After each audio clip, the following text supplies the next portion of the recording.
পুজোর পর সবাই স্কুলে আসলি, তাই সবার জন্য একটা করে লজেন্স এনেছি, আয় নিয়ে যা। ওয়াও, ম্যাম কি ভালো। অন্য ম্যামেরা তো আমাদের কোনোদিনও কিছু খাওয়ায়নি।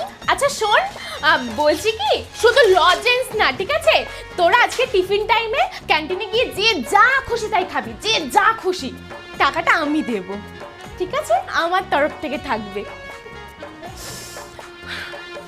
সবাই বই বন্ধ কর, আমি পড়া ধরবো। ম্যাম, আপনাকে আজকে খুব সুন্দর লাগছে। তোরা কি যে বলিস না, আর কি বলবো। আমাকে জানিস তো সবাই এই একই কথা বলে যে তুমি এত সুন্দর কিভাবে। আমি কি করে বলবো বল, কিন্তু আমি জানিস তো কোনো রকম কোনো মেকআপও করি না, আর নিজের যত্নও নিই না, তাও আমাকে এত সুন্দর লাগে।